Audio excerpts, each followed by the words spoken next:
Le chevalier elfe.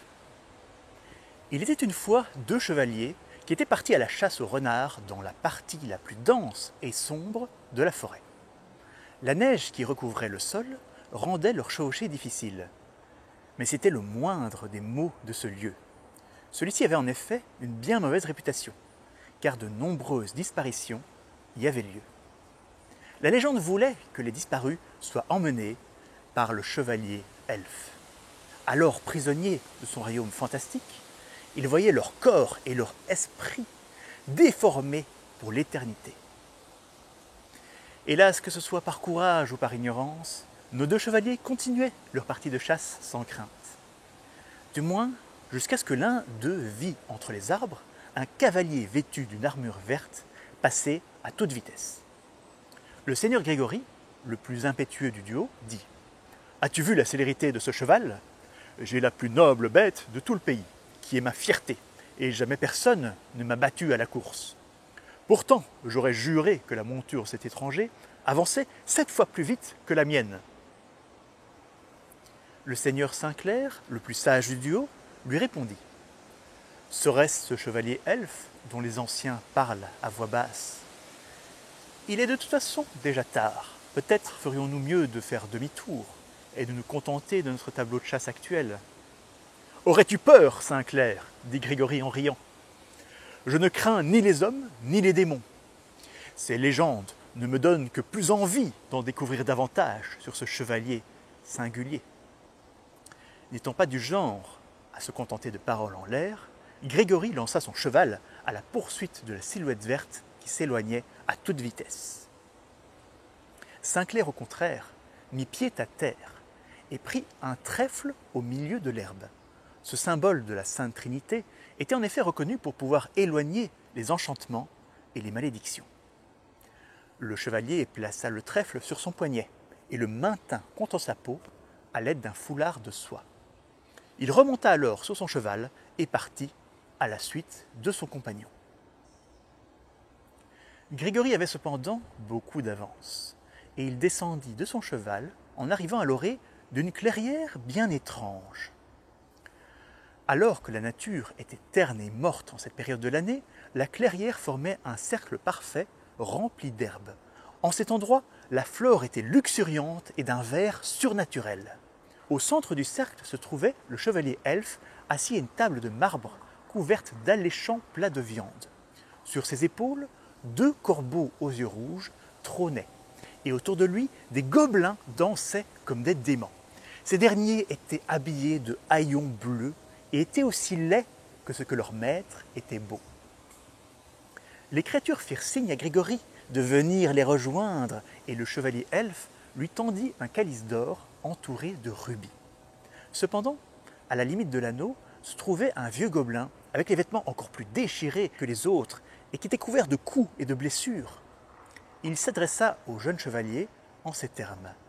« Si tu tiens à ton éternité, ne fais pas un pas de plus, jeune homme. Je sais que c'est perdu d'avance, mais je t'en prie, trouve la force de résister si tu ne veux pas devenir l'un des nôtres. » Ces paroles étaient bel et bien inutiles, car Grégory était déjà sous le charme du lieu.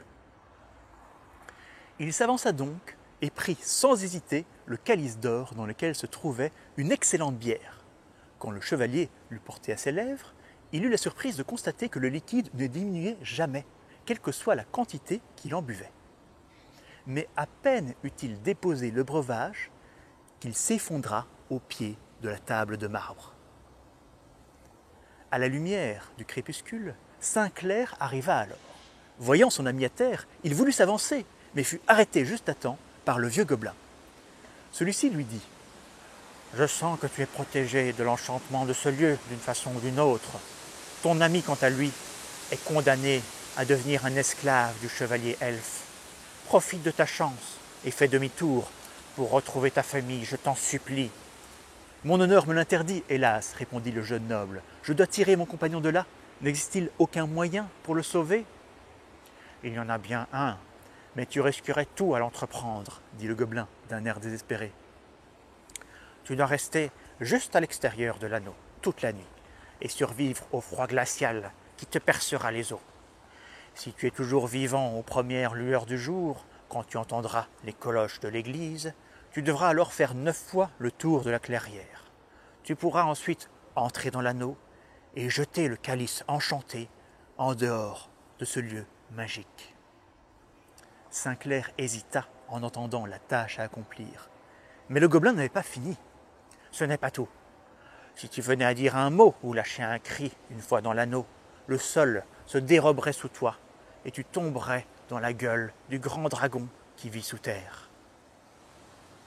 Malgré les risques, le chevalier Saint-Clair était résolu. Il se tint bien droit à côté de l'anneau luxuriant et attendit.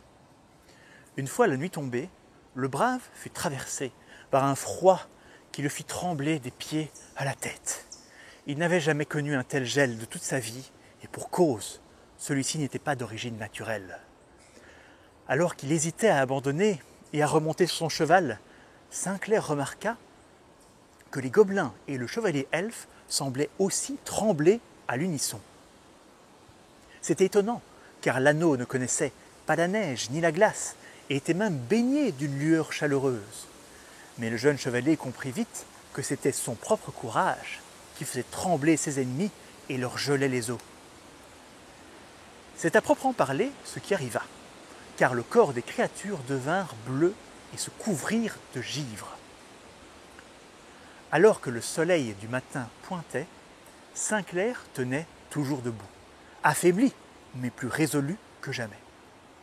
De leur côté, les créatures féeriques étaient figées comme des statues, prisonnières sous une épaisse couche de glace. Alors que les cloches de l'église se faisaient entendre, Saint-Clair marcha autour de l'anneau. Les premiers pas furent les plus difficiles, car ses pieds étaient gelés. Il fit 9 fois le tour de la clairière avant de s'arrêter en regardant sa cible, le calice doré, se trouvant dans la main du chevalier elfe. Se rappelant qu'il ne pouvait faire aucun son sous peine d'être dévoré par le dragon, il s'avança dans le cercle en passant lentement entre les gobelins gelés. Seuls les yeux de ceux-ci suivaient ses mouvements. Arrivé devant la table de marbre, Saint-Clair hésita à approcher sa main de celle du maître des lieux.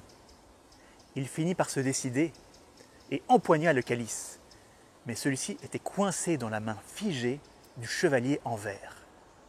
Ce n'est qu'à ce moment que Saint-Clair se rendit compte que les 2 corbeaux, qui étaient des êtres de chair et de sang, n'avaient pas subi le même sort que les créatures féeriques.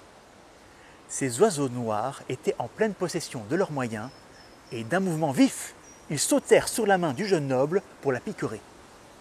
Alors que son sang coulait par terre, il fallut à Saint-Clair toute sa volonté pour ne pousser aucun cri. Ne perdant plus de temps, il tira de toutes ses forces sur le calice, brisant les doigts du chevalier elfe dans la manœuvre. Se protégeant comme il le pouvait des corbeaux qui cherchaient à lui arracher les yeux, il recula et jeta la coupe d'or et de rubis en dehors de l'anneau enchanté. La bière à l'intérieur du calice s'écoula quelques instants avant de s'interrompre. Les plantes dans l'anneau surnaturel se couvrirent de givre et les créatures l'habitant furent tirées dans le sol par une force inconnue. Saint-Clair eut juste le temps d'apercevoir un sourire sur le visage du vieux gobelin qui l'avait aidé avant que celui-ci ne disparaisse. À 2 doigts de perdre connaissance, le héros du jour vit que la coupe dorée avait repris sa véritable forme, celle d'une simple pierre creuse. Saint-Clair était maintenant seul avec Grégory au centre d'une clairière tout à fait normale. Ce dernier ouvrit des yeux emplis de cauchemars et, apercevant son ami, dit « Saint-Clair, pauvre fou, j'ai tout vu comme dans un rêve. Tu as fait preuve d'une sagesse, d'un courage et d'une force dignes des héros d'autrefois. Comment pourrais-je jamais te remercier de ce que tu as fait ?» Avec un faible sourire, Saint-Clair répondit « Pour le moment, un bol de soupe bien chaud devant un bon feu sera amplement suffisant. »